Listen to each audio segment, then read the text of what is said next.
বর্ষাকাল বিদায় নিয়ে শীতের আবহ শুরু হলেও মাগুরার শ্রীপুর সদরের নতুন বাজার এলাকা এখনও জলাবদ্ধ।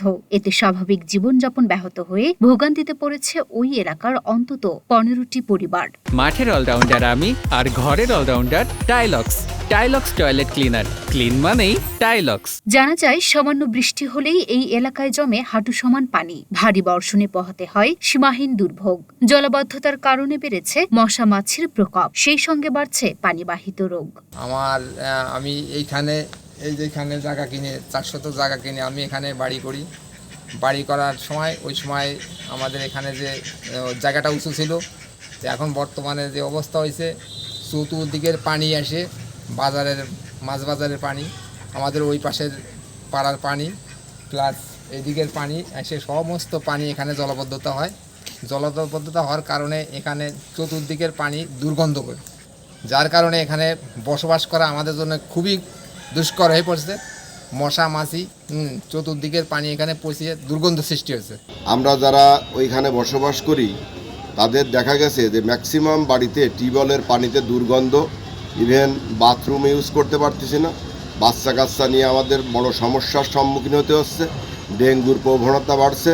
সর্বসময় দুর্গন্ধ, সবার বাড়ির আশপাশ দিয়ে দুর্গন্ধগুলো ছড়াচ্ছে, পচা আবর্জনা, ওইখানে নোংরা পানির অবস্থান।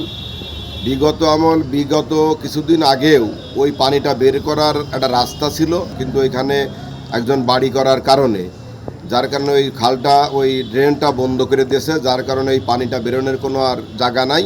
সরেজমিনে গিয়ে দেখা যায়, গত 2 মাস আগে হওয়া অতিবৃষ্টিতে নতুন বাজার এলাকায় জলাবদ্ধতার সৃষ্টি হয়। বাজারের বিভিন্ন স্থানে ছড়িয়ে ছিটিয়ে থাকা গলে পচে যাওয়া ময়লা আবর্জনা ফেলা হচ্ছে পানিতে, তা থেকে ছড়াচ্ছে দুর্গন্ধ।